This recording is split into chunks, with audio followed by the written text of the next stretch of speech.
나아만은 하나님의 말씀에 순종해서 이 치유와 회복의 은혜를 경험했습니다. 오랫동안 자신을 괴롭혔던 그런 악성 피부 질환이 치유되었을 때 얼마나 기뻤겠습니까? 그러나 나아만은 처음엔 어땠습니까?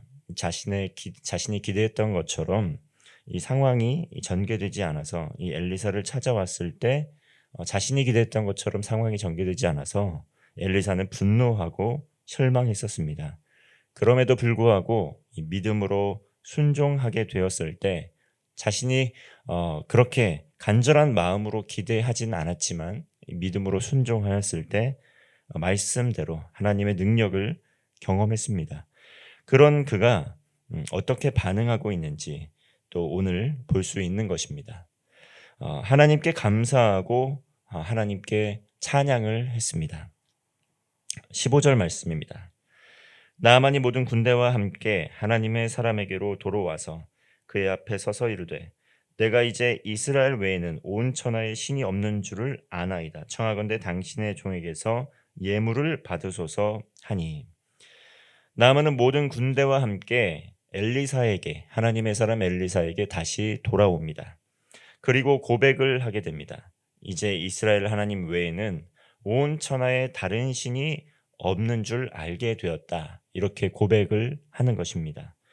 그리고 나아만은 정성껏 자신이 준비한 예물을 드립니다. 이 엘리사에게 드리는 거지만 그 엘리사에게 역사였던 하나님께 드리는 감사와 또 찬양의 예물이었던 것입니다.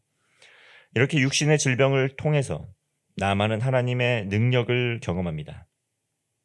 우리도 살아가는 가운데 이 하나님을 거부하거나 인정하며 살지 않다가 인생의 고난의 때를 겪으면서 살아계신 하나님의 능력을 경험하고 또 인격적으로 하나님을 구주로 모셔드리는 그러한 경험을 합니다. 이렇게 나아만이 인생의 문제를 통해 하나님의 능력으로 고침을 받아 더욱 겸손한 하나님의 사람으로 거듭났던 것처럼 우리들의 삶에 있는 고난을 우리도 통과하게 될 때 비록 고통이 뒤따르지만 또 슬픔과 아픔을 겪게 되지만 인생의 가뭄의 때 또 목마름의 때를 지나가게 될 때 이 하나님을 의지하는 그러한 하나님의 사람들은 믿음이 더욱 성숙해지고 살아계신 하나님의 능력을 경험하여서 삶이 완전히 변화되는 것을 보게 되는 것입니다. 그러므로 고난도 축복이라고 이야기할 수 있는 것은 이러한 의미를 담고 있는 것입니다. 고난이라는 것 자체는 너무나 괴롭고 고통스럽고 피하고 싶은 것이지만 그 고난의 시기를 통해 하나님을 의지하고 또 살아계신 하나님을 만날 수 있는 기회가 된다는 것을 우린 성경을 통해 알 수 있기 때문입니다. 우리의 삶에 일어나는 모든 삶의 문제의 이유와 원인, 우리가 그것들을 어떻게 다 설명을 할 수가 있겠습니까? 아무도 그 이유와 원인에 대해서 정확하게 확답을 할 수는 없습니다. 여러 가지 복합적인 문제들이 다 있다는 것이죠. 그러나 무엇을 우리는 기대할 수 있습니까? 우리의 또 아픔도, 우리의 슬픔도 모든 것이 또 하나님의 선을 위하여 아름답게 사용될 수 있다라는 것입니다. 우리의 삶의 자리 가운데 인생에서 마주하게 되는 시련을 통해 하나님께 나아가게 되고 또 하나님의 은혜와 사랑을 구하고 또 그 사랑과 은혜를 경험하게 될 때 이 모든 것이 합력하여 선을 이루는 하나님의 계획 가운데 동참할 수 있다는 것입니다. 그 가운데 우리는 하나님의 임재를 더욱 깊이 경험하게 되고 살아계신 하나님의 능력을 경험할 수 있다는 것, 고난의 때를 통과하는 우리는 그것을 꼭 기억해야 된다는 것입니다. 그러므로 무슨 일을 만나든지 어떠한 일을 겪든지 우리는 하나님과 동행하면서 이 하나님을 의지함으로 나아가게 될 때 살아계신 하나님을 만날 수 있다는 것입니다. 그러한 은혜를 누리는 은혜와 축복을 경험하는 성도가 되시기를 바랍니다. 16절 말씀을 보면 이르되 내가 섬기는 여호와께서 살아계심을 두고 맹세하노니 내가 그 앞에서 받지 아니라 하였더라. 나아만이 받으라고 강권하되 그가 거절하니라. 이렇게 나아만이 예물을 드렸습니다. 그런데 엘리사의 반응은 어떻습니까? 내가 이미 이 예물을 받지 않겠노라고 맹세하였다는 것입니다. 그래서 그 예물을 강권하는 그 예물을 받지 않고 거절하게 됩니다. 이 왜 그랬습니까? 엘리사는 이번 사건만큼은 하나님께서 부어주신 강권적인 은혜 때문에 이에 하나님을 온전히 섬기지 못하였던 나아만을 하나님의 사람으로 거듭나게 되는 거듭나게 또 이렇게 인도하는 하나님의 강력한 은혜의 사건임을 알고 있었기 때문에 이번 사건을 통해 오직 하나님께서만 영광을 받으시기를 원했기 때문에 이미 서원을 했습니다. 나아만을 치유하시고 회복시켜 주신 주체 누구입니까? 엘리사는 그저 하나님께서 역사하시는 그 전달자로서 도구로서 쓰임을 받았을 뿐이라는 것입니다.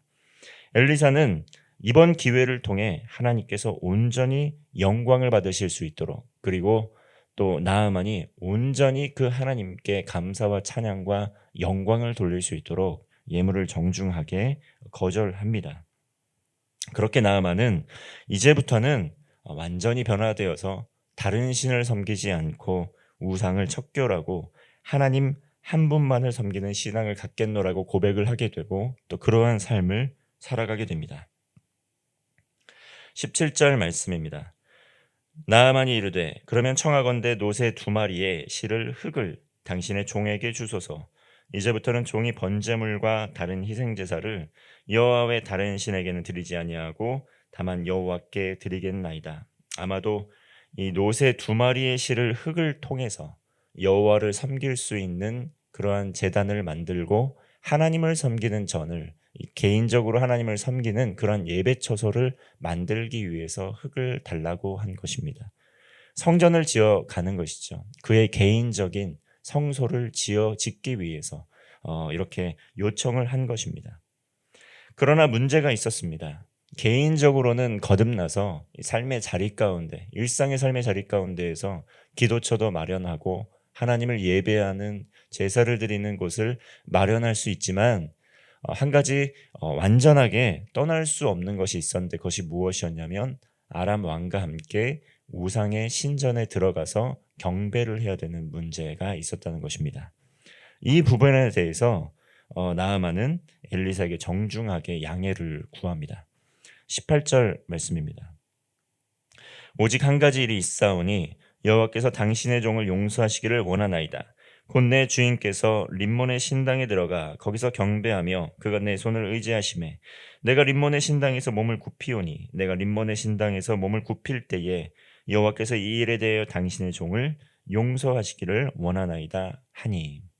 이렇게 하나님의 사람으로 거듭났는데 지난날의 삶을 한번 지금 하고 있는 삶을 돌아보니 완전하게 떠날 수 없는 일이 불가피하게 발생하고 있다는 것입니다. 이 일에 대해서 나아만은 미리 엘리사에게 양해를 구하게 됩니다.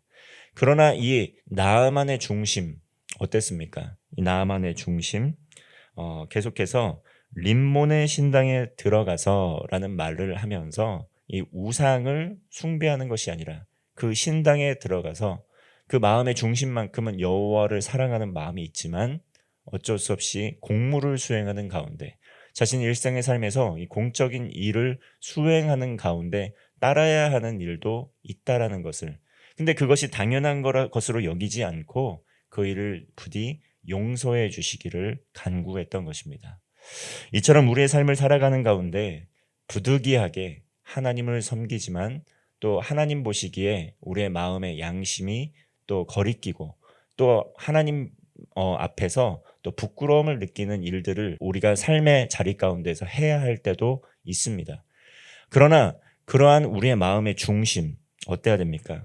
일상의 삶에서 완전히 벗어날 수 없기 때문에 또 그러한 일들을 부득이하게 해야 될 때도 있지만 그 마음의 중심에는 하나님 앞에 회개하는 마음, 또 하나님 앞에 또 겸손한 마음을 가지고 또 우리의 마음의 중심에 생각을 지키기 위하여 또 뜻을 지키기 위하여 애를 써야 된다는 것입니다.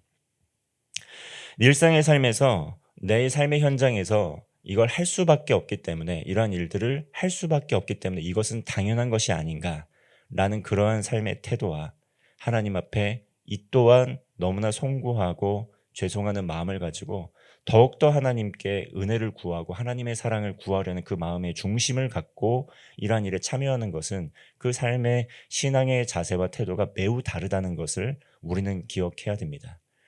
일상에서 우리가 당연하게 하고 있는 것들, 그러한 것들을 한번 점검을 해보고 그러한 것들이 하나님 보시기에 기쁘시지 않는 것이다 라고 한다면 하나님 앞에 회개하는 마음으로 모든 것을 내어드리거나 또 아니면 할 수 있거든 그러한 것들을 청산하는 우리가 되어야 할 것입니다. 거듭난 나아만 이렇게 하나님 중심으로 모든 삶의 일들을 면밀하게 돌아보는 시간을 가졌다는 것입니다. 일상에서 너무나도 당연하게 하는 것들, 우리의 삶에서 하나님 보시기에 아름답지 않는 모양이 있다고 한다면 먼저 마음으로 회개하고 또 삶 속에서도 회개함으로 주님의 뜻을 또 주님을 기쁘시게 하는 성도가 되시기를 바랍니다. 엘리사의 종 게하시 어떻습니까? 엘리사의 종 게하시는 이 엘리사의 마음을 잘 헤아리지를 못했습니다. 오직 하나님께만 하나님께서 영광을 받으시기를 원했지만 이 게하시는 이 나아만이 드렸던 재물이 탐이 났습니다. 그래서 그에게 은과 또 옷을 구하였습니다. 작은 은과 또 금을 구하였지만 그것이 아주 작게 보였지만 이것은 하나님 보시기에 매우 악한 것이었습니다. 20절 말씀을 보면 게하시는 이르되 내 주인이 아람 사람 나아만에게 면하여 주고 가지고 온 것을 그의 손에서 받지 아니하였도다.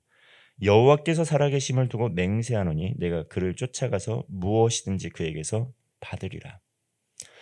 이렇게 게하시도 여호와께서 살아계심을 두고 맹세하노니 라고 이야기를 하지만 그 여호와께서 살아계심을 두고 맹세하는 그 맹세는 엘리사의 맹세와는 아주 다른 하나님의 마음과는 너무나 먼 그러한 맹세였다는 것입니다. 이처럼 게하시는 자신이 마땅히 구해야 될 것, 마땅히 맹세해야 될 것을 하나님께 구하고 맹세한 것이 아니라 자신의 이익과 욕심을 채우기 위해서 하나님 앞에 서원하고 맹세했던 것을 볼 수가 있는 것입니다. 엘리사는 하나님의 말씀을 듣고 하나님의 마음을 알아 하나님 앞에 서원하고 맹세를 했지만 게하시는 자신의 내면의 욕심에서 비롯돼서 하나님 앞에 맹세하고 서약하고 그렇게 받아내리라 결심을 했다는 것입니다. 우리의 마음의 중심이 하나님께 간구하고 하나님께 기도하고 하나님을 의지하면서 하나님을 의지하면서 일상의 삶을 살아가는 것은 굉장히 중요하지만 그것이 하나님의 마음과 맞닿아 있는지 그것을 반드시 점검해야 됩니다. 이렇게 게하시는 나아만을 속이고 또 엘리사를 속이고 결국은 자신이 원하는 그러한 이익을 취하게 됩니다. 그러나 보지 못했다고 해서 속일 수 있는 것은 아니었습니다. 엘리사가 이 게하시의 행동을 또 그 거짓된 행동을 알아차리게 되고 결국 게하시는 나병이 들게 되었습니다. 이처럼 우리의 삶의 자리 가운데에서 우리 모든 간구의 기도 제목 또 하나님 앞에 예배하는 삶의 태도 이 모든 것들을 다시 한번 점검해 보아야 합니다. 모든 우상을 척결하고 오직 하나님 한 분만 섬기기를 원하는 그 마음 그리고 삶의 자리 가운데에서 오직 하나님께서만 영광 받으시기를 원하는 그 마음의 중심을 가지고 삶의 모든 자리에서 하나님을 예배하며 승리하는 하루가 되시기를 주님의 이름으로 축원합니다. 기도하겠습니다. 살아계신 하나님 아버지, 하나님께서 우리의 삶에 행하여 주신 기적으로 말미암아 우리가 늘 감사하고 하나님을 찬양합니다. 오직 하나님 한 분만 영광 올려드리는 복된 성도의 삶 되게 하여 주시옵소서. 우리의 모든 기도 제목, 우리의 모든 소원, 우리의 모든 또 하나님 앞에 하는 그런 서원들 하나님 앞에 점검케 하여 주시고 오직 하나님을 기쁘시게 하는 맹세와 서원 될 수 있도록 인도하여 주시옵소서. 삶의 모든 자리 가운데 모든 기도의 제목, 간구 제목을 하나님께서 깊이 들으시고 응답하여 주실 줄로 믿습니다. 우리의 삶의 모든 우상을 척결하게 하시고 하나님께 기도하고 응답받음으로 오직 하나님께 영광 올려드리는 복된 성도의 삶 되게 하여 주옵소서. 예수님의 이름으로 기도드리옵나이다. 아멘.